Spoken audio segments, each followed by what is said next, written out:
മറ്റൊരു കാര്യം സംഭവിക്കുന്നുണ്ട്. അത് നമ്മുടെ രാജ്യത്തുള്ള അതിസമ്പന്നർ, ആ അതിസമ്പന്നർക്ക് എല്ലാ സഹായവും കേന്ദ്ര ഗവൺമെൻറ് ചെയ്യുകയാണ്. അതിസമ്പന്നർക്ക് എല്ലാ പിന്തുണയും നൽകുകയാണ്. അതിസമ്പന്നരെ കൂടുതൽ സമ്പന്നരാക്കുന്നതിനുള്ള നയമാണ് കേന്ദ്ര ഗവൺമെൻറ് നടപ്പാക്കുന്നത്. ഇതിൻ്റെ ഭാഗമായി പലതരത്തിലുള്ള ഇളവുകൾ കോർപ്പറേറ്റുകൾക്ക് നൽകുന്നു, അതിസമ്പന്നർക്ക് നൽകുന്നു. അതോടൊപ്പം അവർ വാങ്ങുന്ന കടം, ആ കടം ഏതെങ്കിലും തരത്തിൽ ബുദ്ധിമുട്ടിൻ്റെ ഭാഗമായിട്ടല്ല, അവർക്ക് നൽകുന്നൊരു സൗജന്യമെന്ന നിലക്ക് കടം എഴുതിത്തള്ളുന്നു. ലക്ഷക്കണക്കിൽ കോടി രൂപയുടെ കടമാണ് എഴുതിത്തള്ളുന്നത്, വഴിവിട്ട് സഹായം.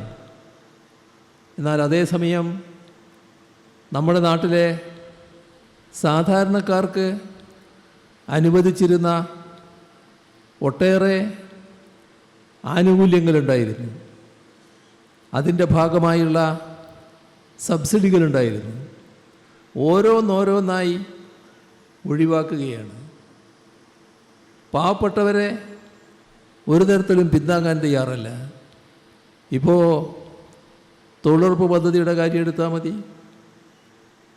ഒരു ഘട്ടത്തിൽ ഇടതുപക്ഷത്തിന് ഒരു കേന്ദ്ര ഗവൺമെൻറ്റിനെ പിന്താങ്ങാനുള്ള അവസരം കിട്ടി. അതായിരുന്നു ഒന്നാം UPA ഗവൺമെൻറ് കാലം. അന്ന് കോൺഗ്രസ്സിന് ഗവൺമെൻറ് രൂപീകരിക്കണമെങ്കിൽ ഇടതുപക്ഷത്തിൻ്റെ പിന്തുണ വേണമായിരുന്നു. BJP അധികാരത്തിൽ വന്നാലുള്ള ആപത്തോർത്തുകൊണ്ട് കോൺഗ്രസ്സിന് പിന്തുണ നൽകാൻ ഇടതുപക്ഷം തീരുമാനിച്ചു. ആ പിന്തുണ നൽകുന്ന ഘട്ടത്തിൽ ഇടതുപക്ഷം ചില കാര്യങ്ങൾ രാജ്യത്ത് നടപ്പാക്കാൻ ആവശ്യപ്പെട്ടു. അതിലൊന്നായിരുന്നു ഈ പറഞ്ഞ തൊഴിലുറപ്പ് പദ്ധതി. അതിൻ്റെ ഭാഗമായി തൊഴിലുറപ്പ് പദ്ധതി നടപ്പാക്കപ്പെട്ടു. നല്ല രീതിയിൽ രാജ്യത്താകെ നടപ്പായി. കേരളത്തിൻ്റെ അനുഭവം നമുക്കറിയാം. ഇപ്പം എന്തായി? ആ തൊഴിലുറപ്പ് പദ്ധതി ഫലത്തിൽ ഇല്ലാതാക്കാനാണ് നീക്കം. മുഴുവൻ തുകയും കേന്ദ്ര ഗവൺമെൻറ്റാണ് ചെലവിട്ടിരുന്നത്. ഇപ്പോൾ നല്ലൊരു ഭാഗം 40% സംസ്ഥാനം ചെലവിടണം എന്ന് പറഞ്ഞിരിക്കുകയാണ്. അതിൻ്റെ ഭാരം വലിയ തോതിൽ സംസ്ഥാനങ്ങളുടെ പടലിക്ക് വരികയാണ്. നമ്മുടെ സംസ്ഥാനത്താണെങ്കിൽ അതിൻ്റെ ഭാഗമായിട്ടുള്ള പണം പോലും ആവശ്യമായ രീതിയിൽ ഇപ്പോഴത്തെ ഗവൺമെൻറ് വകയിരുത്തിയിട്ടുമില്ല. വല്ലാത്ത അനിശ്ചിതത്വത്തിൽ നീങ്ങുകയാണ്. ഇത് കേന്ദ്ര ഗവൺമെൻറ് നയത്തിൻ്റെ ഭാഗമായി സംഭവിക്കുന്നതാണ്. ഇതുപോലുള്ള അനേകം കാര്യങ്ങൾ, സബ്സിഡികൾ എടുത്തു കളയുന്നു. ഇതിൻ്റെയൊക്കെ ഫലം കൂടുതൽ ജനവിഭാഗങ്ങൾ അസംതൃപ്തിയിലേക്ക് നീങ്ങുകയാണ്. ആ അസംതൃപ്തി വലിയ പ്രക്ഷോഭങ്ങളിലേക്ക് നീങ്ങും. അപ്പോൾ തങ്ങളുടെ ദൈനംദിന ജീവിതത്തിൻ്റെ ഭാഗമായി ഉണ്ടാകുന്ന പ്രശ്നങ്ങളിൽ ജനങ്ങളുടെ ശ്രദ്ധയുണ്ടാകാതിരിക്കണം. അതിനേക വഴിയേ ഉള്ളൂ. അതിനാണ് വർഗീയത ഉപയോഗിക്കുന്നത്. വലിയ തോതിൽ വർഗീയ വികാരം കുത്തിയിളക്കുക. തങ്ങളുടെ വിഷമസ്ഥിതിയെക്കുറിച്ച് ആലോചിക്കാനേ ഇടവരരുത്. വർഗീയ വികാരത്തിൻ്റെ ഭാഗമായി മറ്റുള്ളവരോടുള്ള വിരോധമാണ്. ആ വിരോധം ആളിക്കത്തിക്കുക, പകയും വിദ്വേഷവും ആളുകളുടെ മനസ്സിൽ നിറയ്ക്കുക. അതാണ് ബോധപൂർവം സംഘപരിവാർ ചെയ്തുകൊണ്ടിരിക്കുന്നത്. അതിലൂടെ തങ്ങൾ ഉദ്ദേശിക്കുന്ന തരത്തിൽ കാര്യങ്ങൾ മുന്നോട്ട് കൊണ്ടുപോകാം എന്നതായിരുന്നു ഇതേവരെയുള്ള RSSൻ്റെയും സംഘപരിവാറിൻ്റെയും BJP ഗവൺമെൻറ്റിൻ്റെയും ചിന്ത. അതിനാണ് ഇപ്പോൾ ഒരു പ്രയാസം വന്നത്. അതിൻ്റെ ഭാഗമായി നാം കണ്ടു നമ്മുടെ രാജ്യത്തെ യുവാക്കളുടെ രംഗപ്രവേശം. ആ കാര്യത്തിൽ യുവജനങ്ങൾ, വിദ്യാർത്ഥികൾ നല്ല രീതിയിലാണ് മുന്നോട്ട് വന്നത്. തെറ്റിനെ ചോദ്യം ചെയ്തുകൊണ്ട് നല്ല ഇടപെടൽ അവരുടെ ഭാഗത്തുനിന്നുണ്ടായി. നമ്മുടെ രാജ്യത്തെ നീറ്റ് പരീക്ഷയുടെ ക്രമക്കേടുകൾ, ആ ക്രമക്കേട് അത്ര വലുതാണെന്നാണ് വിചാരം.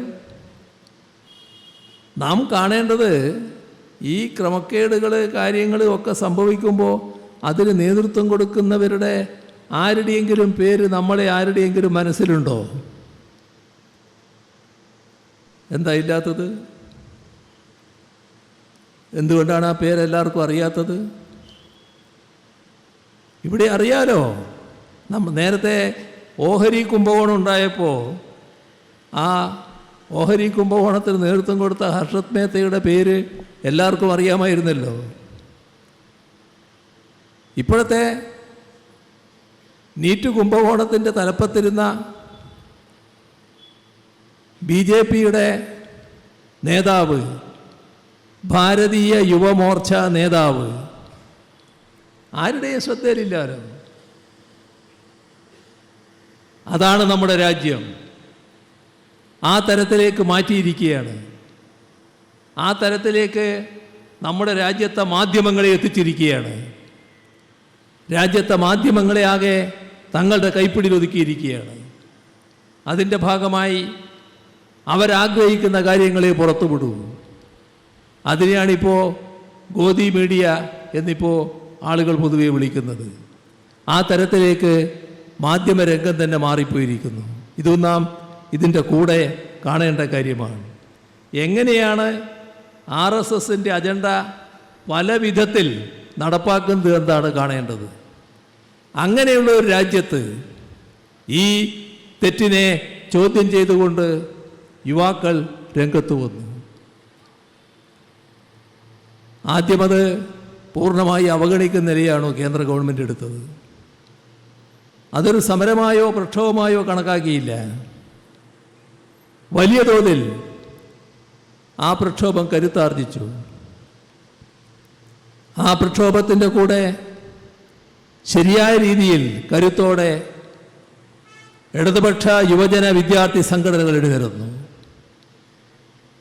നല്ല തോതിൽ പ്രക്ഷോഭം കരുത്താർജിക്കുന്ന നിലയുണ്ടായി. അപ്പോഴും ഇതൊന്നും ഞങ്ങളെ ബാധിക്കുന്ന ഒരു നിലയല്ല എന്ന നിലയിലാണ് കേന്ദ്ര ഗവൺമെൻറ് കണ്ടത്.